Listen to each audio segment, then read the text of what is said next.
विश्व के इतिहास में आपको ऐसा दूसरा उदाहरण नहीं मिलेगा कि किस तरह से संविधान की धज्जियां उड़ाई गई, संविधान को रौंदा गया। 1948 में बनाने के बाद समझिए 2014 तक इन कांग्रेसियों को ध्यान नहीं आया कि हम ये एक तरह से संविधान की धज्जियां उड़ाकर तो अपनी मनमानी, तो आज एक तरह से अमित शाह ने इनकी खाल खींच ली है कि कोई बचा नहीं है इसके अंदर कि कुछ इसमें बाकी रह गया हो। कि जरा इसको शर्म आनी चाहिए किस तरह से महिलाओं की, जैसे महिलाएं बड़ी टाइट ब्लाउज पहन ले तो छोटी छोटी बाहें बिल्कुल चुस्त वाली पहनती है, उस टाइप की पहन टी शर्ट, ये अपने आप को लौंडा दिखाने की कोशिश करता है। सर नमस्कार। नमस्कार मनीष जी, दर्शकों को भी नमस्कार। सर आज लग रहा था कि अमित शाह आपके स्टाइल में थे, और जो आप कहते हैं ना कि बाल पकड़ करके जूता मारना चाहिए, तो शाह लगता उसी स्टाइल में थे। मैं तुलना कर रहा था कि यदि प्रधानमंत्री मोदी सचिन के स्टाइल में बैटिंग कर रहे थे तो आज अमित शाह वीरेंद्र सहवाग के स्टाइल में खड़गे कड़ाह रहा था, पनाह मांग रहा था। कांग्रेस छटपटा रही थी कि ये सत्र जल्दी समाप्त हो जाए, लेकिन शाह थे कि मानने वाले नहीं। एक एक पक्ष कांग्रेस की कलंक कथा के साथ वो सच बताया। देश जिसे सुनकर कहते हैं ना कि वो क्या कहते हैं कि खुश हुआ जाए या दुख हुआ जाए, लेकिन ये सच ऐसा लगा कि जो शाह बता रहे थे उस देश को जानने की जरूरत है, और कांग्रेस यही चाहती थी कि शाह अब ब्रेक लगा दे। केवल खड़गे नहीं मनीष जी, पूरा जो कांग्रेसी गैंग बैठा था राज्यसभा के अंदर, वो 1.5 घंटे का भाषण है, करीब करीब 1 घंटे 27 मिनट का भाषण है गृह मंत्री का। उस 1 घंटे 1.5 घंटे तक वो बिल्कुल जलते तवे पर बैठा रहा, छटपटाता रहा, लेकिन वो टोकने की स्थिति में नहीं था। बीच में अमित शाह ने कहा भी कि मैंने अगर कुछ गलत बोल रहा हूं तो बताओ, क्योंकि मैं तथ्यों की बात कर रहा हूं, मैं कोई लफाजी नहीं कर रहा, कोई राजनीतिक आरोप नहीं लगा रहा, मैं सारे तथ्य बता रहा हूं। और वास्तव में इनका मुंह काला हो जाता तो उस पर बात ही नहीं कर सकते थे। लेकिन आज समझिए अंतिम भाषण था एक तरह से अमित शाह का। लोकसभा से शुरुआत हुई थी तो नरेंद्र मोदी शुरू हुए थे, उसके बाद आज अमित शाह ने उसकी तरह समापन किया है राज्यसभा में। तो जो थोड़ी बहुत कसर बाकी रह गई थी उसको पूरी तरह से बहुत जमकर धोया है, और ऐसा धोया है कि कांग्रेसी बरसों याद रखेंगे।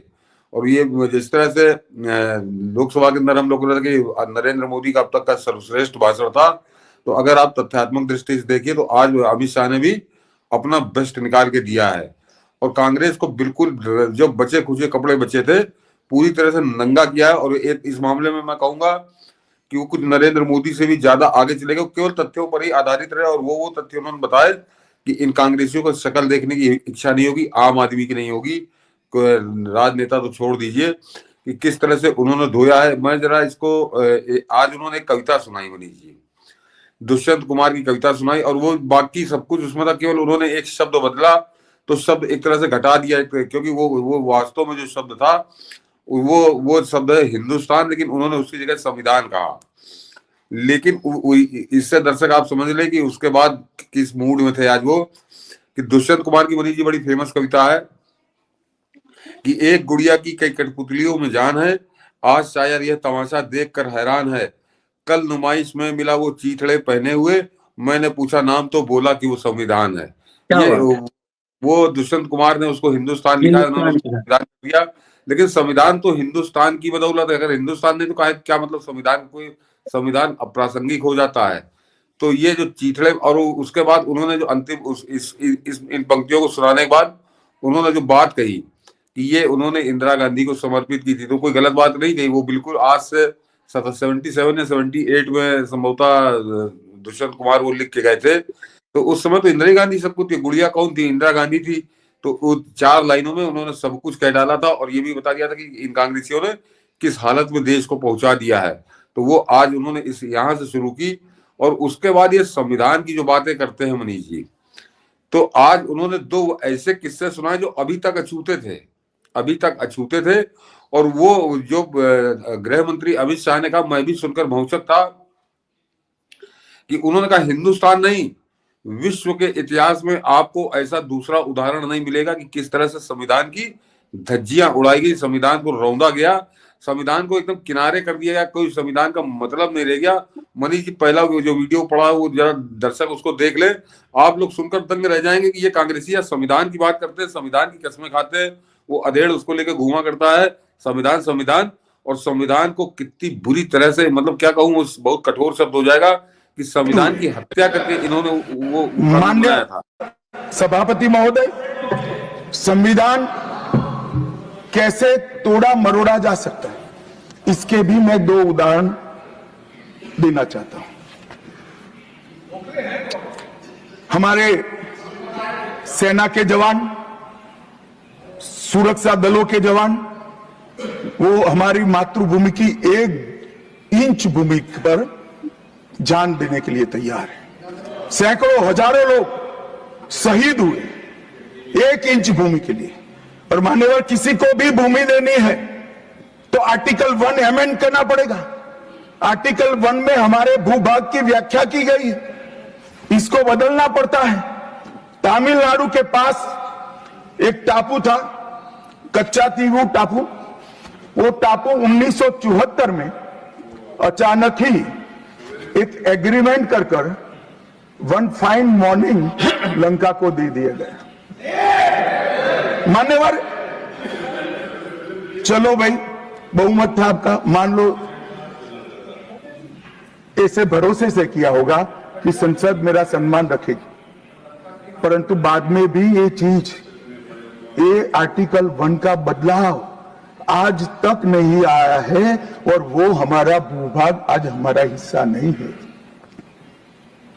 मान्यवर, ऐसा खिलवाड़ भारत नहीं, दुनिया के किसी भी देश में शासकों द्वारा संविधान के साथ नहीं किया होगा। मान्यवर, आप तो अधिवक्ता है, 35A को कॉन्स्टिट्यूशन ऑर्डर से, राष्ट्रपति महोदय के ऑर्डर से दाखिल किया गया।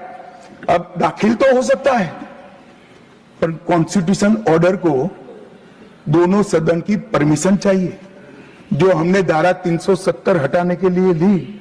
मैं आज कांग्रेस के मित्रों को पूछना चाहता हूं, जो संविधान की दुहाई देते हैं, 35A जब आपने लागू किया, इसके कॉन्स्टिट्यूशन ऑर्डर पार्लियामेंट में कब डिबेट में आया, कब मतदान हुआ, किसने पारित किया? पार्टी को तो निजी परिवार की जागीर समझते हो, संविधान को भी निजी परिवार की जागीर आप लोग समझ रहे। मान्यवर, इतना बड़ा छल देश की 2 संसदों के साथ किया है। एक पूरा 35A डाल दिया संसद संविधान में, पार्लियामेंट के पास सब्जेक्ट ही नहीं है। देश का भूभाग दे दिया, पार्लियामेंट के साथ ये मनीष जी जरा समझिए कि कितना बड़ा विश्वासघात या कितना बड़ा पाप कह लीजिए, कोई शब्द नहीं है कि जिस चीज के लिए प्रावधान है कि कम से कम आपको संविधान में संशोधन लेना पड़ता और 2/3 बहुमत के साथ कराना पड़ता, वहां पर इन्होंने और ये उसके बाद ये जो पहली वाली बात उन्होंने कही कि कच्चा तीवू वाला 74 का मामला है या उससे पहले 35A, तो 1948 में जब नेहरू ने तो कर भी चुके हैं सर, तो 1948 में बनाने के बाद समझिए 2014 तक इन कांग्रेसियों को ध्यान नहीं आया कि हम ये एक तरह से संविधान की धज्जियां उड़ाकर तो अपनी मनमानी करके, और किस तरह से इन्होंने जमीन दी, कच्चा तीवू वाली हो या 35A के जरिए इन्होंने यहाँ हिंदुस्तान में कैसे लादा, इसको आज नंगा किया अमित शाह ने, गृह मंत्री ने। तो ये अपने आप में बताता है कि कांग्रेसियों ने किस तरह से रौंदा, और उनका 1.5 घंटे का भाषण इसी तरह के तथ्यों की भरमार वाला था। कहीं पे भी आप उनको टोक नहीं सकते कि कहानी किस्सा नहीं सुना रहे। लेकिन मनीष जी, जब 35A की बात आई है तो आज ही उन्होंने कश्मीर का एक और ऐसा सच बताया जो अभी तक लोगों की निगाह में नहीं था कि बाकी सारी चीजें तो उन्होंने बताया कि किस तरह से पाकिस्तान से आए हुए लोगों को हमने यहाँ आश्रय दिया और अब तक वो 80,000 करोड़ रुपए की वहां सहायता दी जा चुकी है। लेकिन मनीष जी, उन्होंने बताया कि कुपवाड़ा में शारदा देवी का मंदिर है, वहां पर 600 साल बाद दिवाली मनाई है। हम लोग सिंबल को 46 साल की बात कर रहे हैं, 600 साल बाद शारदा मंदिर में, कुपवाड़ा जो है कश्मीर का, वहां पर 600 साल बाद दिवाली मनाई गई है, क्योंकि 370 हटी, तब उन गुंडों का कब्जा हटा, उन आतंकवादियों को खदेड़ा गया, वहां से उसको मुक्त कराया गया शारदा देवी का मंदिर। तो सोच लीजिए 600 साल से वो मंदिर किस हालत में था, कैसे उसको उजाड़ बना रखा था इन जिहादियों ने, जो हमको आपको यहाँ बैठ के गंगा जमुना तहजीब की ज्ञान देते हैं, किस तरह से बरगलाते हैं, जहर पिलाते हैं। तो ये एक अपने आप में उपलब्धि है। जब 35A की बात आई तो कश्मीर की बात मैं पहले कर लूं, तो दो जो उन्होंने उल्लेख किए, एक तो एक शारदा देवी मंदिर का कुपवाड़ा जिले में, और एक जो आंकड़ा उन्होंने बताया कि मनीष जी, ये जो हम लोग हमेशा कहते हैं कि ये जो अधेड़ हो या अधेड़ का पूरा गैंग हो, ये भारत के दुश्मन है। कि 370 जब तक कश्मीर में रही, यानी 2019 तक, 5 अगस्त 2019 तक, तब तक मतलब पूरा जो उसका उससे पहले का जितना समय है, कश्मीर से केवल 12,000 करोड़ रुपए का एक्सपोर्ट हुआ था। वो जो सेब पैदा करके चले जाते बस वही था कि 12,000 करोड़ रुपए का एक्सपोर्ट हुआ था 2019 तक। और आपको ताजुब होगा सुनकर कि 2019 से 2024 कितना हो सकता है मनीष जी? 12,000 कितना बड़ा, ये 12,000 उनका पूरा कालखंड है पूरा वो। कि दर्शक जरा सोचे कि इन 5 सालों के अंदर वो एक्सपोर्ट हुआ 1,19,000 करोड़। यानी जितना ये 12,000 करोड़ को अगर आप इसको गुणा करिए तो 10 गुना ज्यादा है, 12 दाम 120, तो 1,19,000 करोड़। और ये 5 साल की समयावधि में कश्मीर में केवल एक्सपोर्ट हुआ है। तो ये फर्क आया है 35 से और 370 के हटने से। वो संविधान पे जब चर्चा हो रही थी और ये नंगनाच करते हैं 370 के लिए, कहते हैं कि 370 लगाना चाहते हैं, 35 को वापस लाना चाहते हैं। तो आज अमित शाह ने इनको आईना दिखाया कि तुम कितना सच से दूर हो, तुम इस देश से कितना दूर हो और देश के प्रति तुम्हारी भावनाएं किस टाइप की हैं। तो ये 2 तथ्य थे कश्मीर से जुड़े हुए थे जो आज ही की बहस में उन्होंने बताए। तो आज एक तरह से अमित शाह ने इनकी खाल खींच ली है कि कोई बचा नहीं है इसके अंदर कि कुछ इसमें बाकी रह गया हो। बिल्कुल। और जब संविधान पर वो बोल रहे थे, जब कश्मीर के चीजों को याद दिलाती, एक एक चीज उनका सुनने लायक है। कैसे कश्मीर के साथ इन्होंने कलंक कथा सुनाई और कैसे संविधान को रौंद कर, जरा इस हिस्से को सुनते हैं। मैं तो छोटा था मान्यवर, मुझे जेल में नहीं जाना पड़ा। मेरी आयु होती तो मेरा भी सौभाग्य होता, पूरे 19 महीने इसके विरोध में मैं जेल में रहना पसंद करता, परंतु मैं छोटा था। मुझे इमरजेंसी की मालूमात कैसे पड़ी? मैं बीना का गीतमाला सुनता था, बीना का गीतमाला अचानक बंद हो गई। तो मैंने घर में झगड़ा किया कि बीना का गीतमाला क्यों नहीं आती। मेरे पड़ोस वाले चाचा ने कहा किशोर कुमार के साथ इंदिरा जी का झगड़ा हो गया है, बीना का गीतमाला में किशोर कुमार का आवाज नहीं आना चाहिए। तो नए गीतों की रिकॉर्डिंग हुई और किशोर कुमार और लता मंगेशकर के डुएट गीत भी लता दीदी की आवाज में ही पूरे देश ने 19 महीना सुने। साहब देखिए, डेमोक्रेसी की बात करें मान्यवर, इस प्रकार की कृति, ऐसा दंड दिया देश की जनता ने उनको कि अब स्वप्न में भी नहीं कर सकते हैं। ऐसी कृति कोई न करे, इसलिए ये बहस जरूरी है। ये बड़ा इंटरेस्टिंग है, पिछले आपने इसकी चर्चा की थी। सोचिए कि मतलब किशोर कुमार के उस हिस्से को काट करके ये देश को वो गाना सुना रहे थे। कितने निरंकुश थे, कितने तानाशाह थे। जरा ये सोचिए कि जिस कालखंड की बात कर रहे हैं अमित शाह, तो मुझको वो कालखंड याद है कि उस समय किशोर कुमार अपने टॉप पर थे और अगर फिर रेडियो के अंदर 10 गाने बजते थे तो 6 गाने किशोर कुमार के हुए होते थे। तो मैंने इसीलिए अपने लिखा भी है कि ये आप दर्शक इस बात को समझे कि केवल इमरजेंसी में लाखों नेता इन्होंने पकड़ पकड़ के बंद नहीं किए थे, इन्होंने हर आदमी की जिंदगी में हस्तक्षेप किया था। कि किशोर कुमार के गाने सुनना मना हो गया था, लेकिन किशोर कुमार भी इनसे झुके नहीं थे और किशोर कुमार को 19 महीने तक इन्होंने ब्लैक लिस्टेड रखा था। और कारण क्या था? ये अमित शाह का मौका नहीं था कि वो उसका जिक्र करते, लेकिन मैं बताता हूँ कि यूथ कांग्रेस के कार्यक्रम में संजय गांधी ने उनको बुलाया था और उन्होंने कहा था कि मैं ऐसे नहीं आता, मैं नहीं आऊंगा, मैं संजय गांधी कौन है। और इस बात का दंड जो था वो सीधे सीधे ये दिया गया था कि किशोर कुमार बैन, केवल दूरदर्शन पे बैन हो गए, रेडियो के ऊपर बैन हो गए और 19 महीने तक वो लगातार बैन रहे। लेकिन एक बात और भी है मनीष जी, केवल किशोर कुमार अकेले नहीं थे। एक और बड़ा वहां चर्चित किस्सा है, उसका तो नाम ही है किस्सा कुर्सी का। एक फिल्म बनी थी किस्सा कुर्सी का और उसमें कई शक हो गया कि ये इंदिरा गांधी के ऊपर पिक्चर बनी है। तो उस पिक्चर को बैन नहीं किया था, उस पिक्चर के सारे प्रिंट लेकर पुलिस ने और उनको जला दिया गया था। एक उसका कुछ प्रिंट शायद बचा था, आधा अधूरा कुछ था, तो बाद में जब मोरारजी देसाई की सरकार आई तब वो जाकर प्रिंट पिक्चर वो रिलीज हुई। बड़ी आधी अधूरी थी क्योंकि मूलतः जो नया जो सही उसका ओरिजिनल प्रिंट था वो लेकर पुलिस ने जला दिया था। तो इस तरह के अत्याचार कर रहे थे और ये संविधान के ही नाम पे हो रहा था, संविधान का गला घोट के हो रहा था। तो सोच लीजिए कि इनके क्या कैसे राक्षस बन के संविधान के एक तरह से पंख नोच रहे थे। और आज जब ये घूमता है अधेड़, तो मतलब वास्तव में जिन जो पुराने लोग हैं, सीनियर सिटीजन है, उनको वास्तव में गुस्सा आती होगी, उनका खून खौलता होगा कि किस तरह के संविधान के हत्यारे आज संविधान का रक्षक होने का पाखंड करते घूम रहे हैं, संविधान के रक्षक की नकाब पहनकर घूम रहे हैं। बिल्कुल। और जो आप अपने अधेर की बात की, तो ऐसा लगा कि आज गृह मंत्री वो भी सुन रहे थे आपकी उस शब्द शैली को।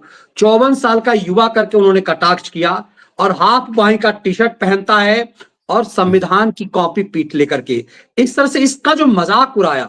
और उसके बाद दरअसल मजाक क्या, ये पूरा सच आपने लिखा कि 54 वर्ष का अधेरा अवस्था में महिलाओं की ब्लाउज टाइट की बहुत की बाहों वाली टी शर्ट पहन करके अधेर को उसकी उम्र आज गृह मंत्री अमित शाह ने याद दिलाई। देश को भी पता चला। संविधान बदलने प्रोविजन किया गया। अभी कुछ राजनेता आए हैं, 54 साल की आयु में अपने आप को युवा कहते हैं और ये घूमते रहते हैं, संविधान बदल देंगे, संविधान बदल देंगे, संविधान बदल देंगे। मैं उनको समझाना चाहता हूं कि संविधान बदलने का प्रोविजन, संविधान के प्रावधानों का बदलने का प्रोविजन अनुच्छेद 368 के अंदर संविधान में ही है।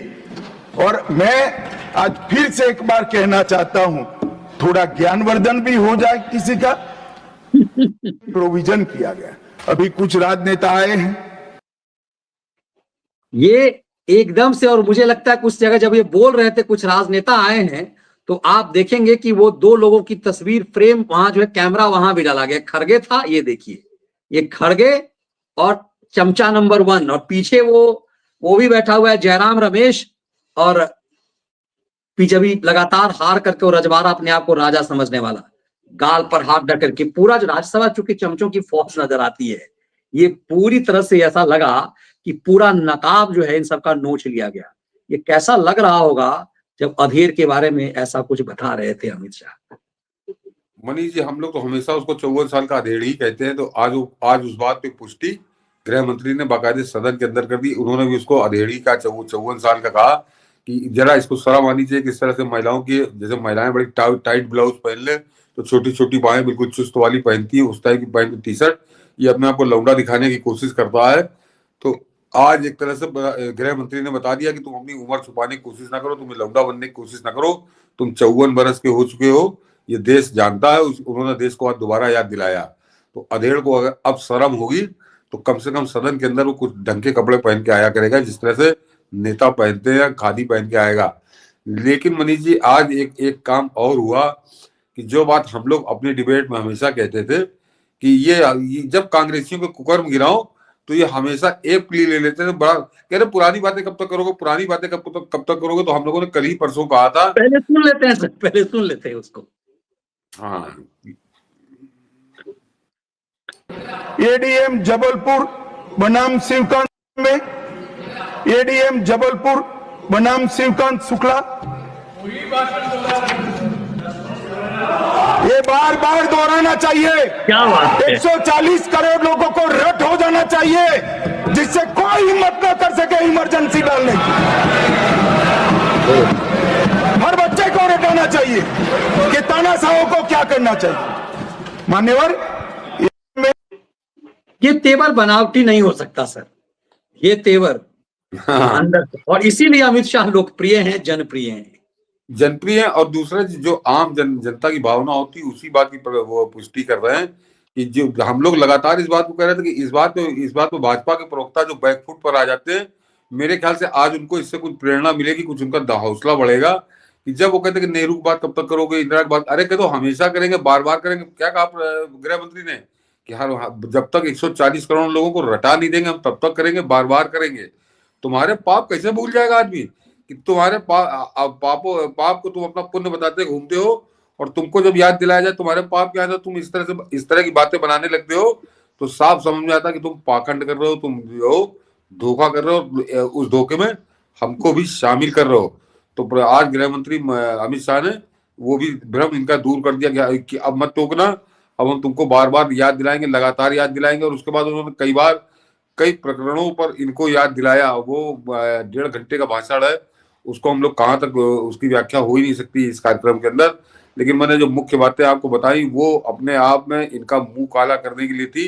और ये भी याद दिलाया कि 75 बार कांग्रेस ने संविधान में संशोधन किया है, कहा मैं केवल 4 गिनाऊंगा और 4 ही में बिल्कुल जैसे वही आलू की तरह उबलने लगे कि ये हर बात पे हल्ला।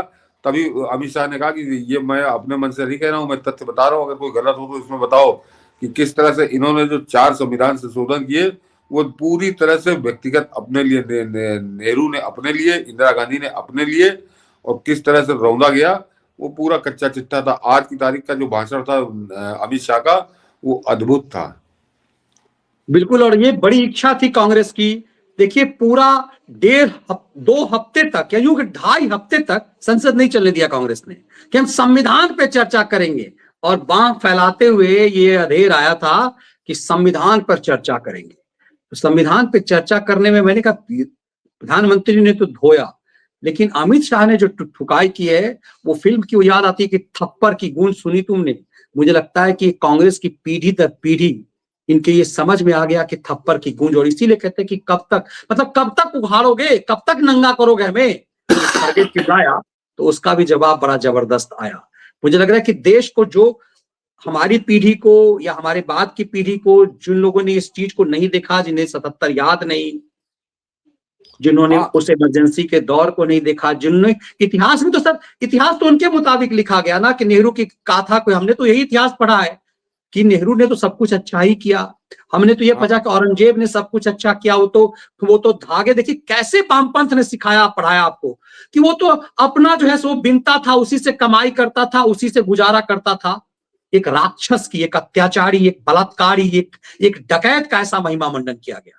जैसे औरंगजेबों का महिमा मंडन किया गया, वैसे ही नेहरू का महिमा मंडन किया गया, जिसने हमारे देश के पूरे संविधान को नोचा खसोटा, पूरे देश को तबाह किया।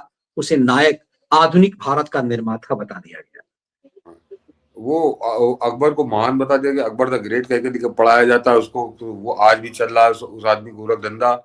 तो मनीष जी दरअसल असल में इनके पास अपना बताने के लिए कुछ था ही नहीं, और ये बड़ी गलत फहमी में इन्होंने भाग ले लिया। इनको लगा था कि संविधान, ये केवल संविधान के नाम पर कोई संविधान बचाओ नौटंकी जो कर रहा था उसी को लेकर वो घूम रहा था। और आज अमित शाह ने वो भी बताया कि किस तरह से महाराष्ट्र के अंदर ये वहां पे जो बांट रहे थे कि संविधान के नाम पे किताब, उसके अंदर के पन्ने सारे कोरे थे, तो रंगे हाथ ही पकड़ गए थे। उस पर भी खड़गे तो बिलबिलाया, तो कहेंगे वहां पकड़ में आई है, सबको मालूम है, उसमें ज्यादा उछलो कूदो मत। तो ये इनको ये उम्मीद ही नहीं थी, जो बात अभी आपने थोड़ी देर पहले कही कि लोकसभा के अंदर प्रधानमंत्री मोदी के नेतृत्व में और राज्यसभा के अंदर अमित शाह। आज नड्डा ने भी बहुत गजब का भाषण दिया, लेकिन अब हम लोग के पास उसका समय नहीं है कि जयप्रकाश जेपी नड्डा बहुत बढ़िया बोले और सुधांशु त्रिवेदी बोले। तो जो वक्ता बोला है भाजपा का, उसने इन कांग्रेसियों की खाल खींच ली है। और उसके बाद ये कांग्रेसी यही समझे थे जैसे हुड़दंग करते घूम रहा है कि संविधान बचाओ, कि हम यही रोना रोएंगे।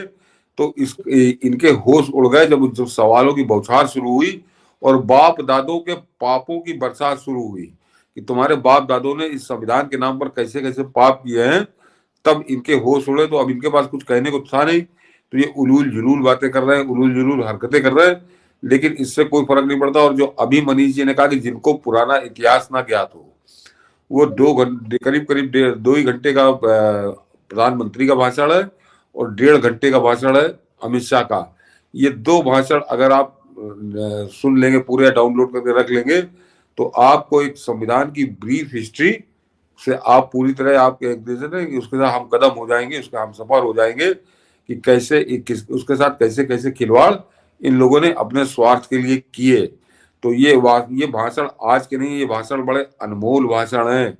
हम लोग तो इनके आज के संदर्भ में चर्चा कर रहे हैं कि आज इनकी क्या प्रासंगिकता है, चाहे वो अमित शाह का, गृहमंत्री अमित शाह का भाषण हो या प्रधानमंत्री मोदी का भाषण हो। दोनों भाषण बड़े अनमोल भाषण है।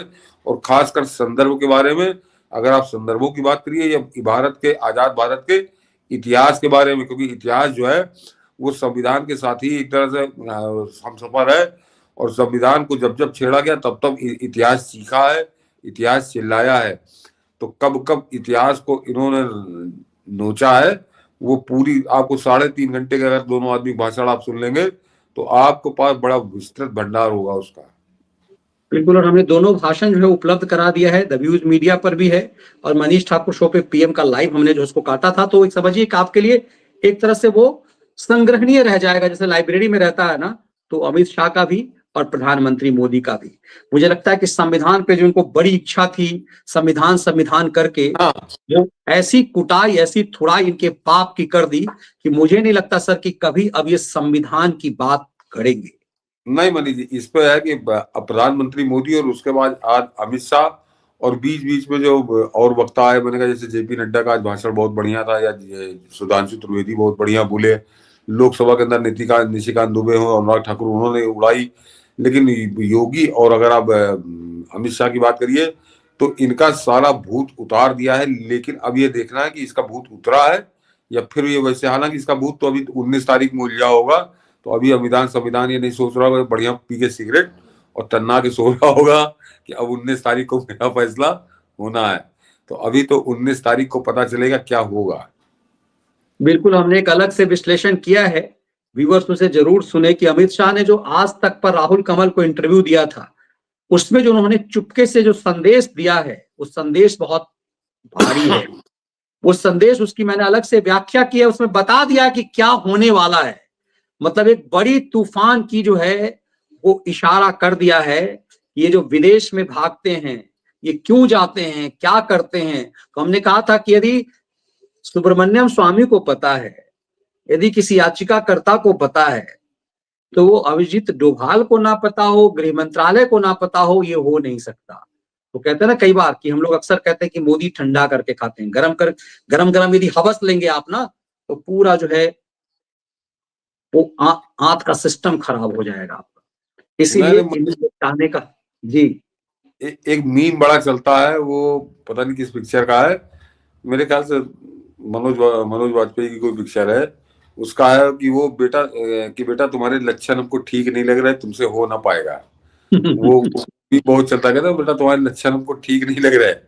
तो मैं बिल्कुल बता दूं कि मुझे प्रधानमंत्री मोदी का उस दिन का भाषण और उसके बाद अमित शाह का ये भाषण, तो मुझे दोनों आदमी के लक्षण ठीक नहीं लग रहे 19 तारीख के संदर्भ में। तो वो अधेड़ जो है वो एक के बजाय 2 सिगरेट पिए, लेकिन वो उसको नींद तभी आएगी क्योंकि ये दोनों आदमी के लक्षण जैसे अभी तक मुझको दिखे थे, अब वो लक्षण मुझे कुछ और नजर आ रहे हैं। और देश के सामने समझ में आ जाएगा 19 तारीख को क्या होना है।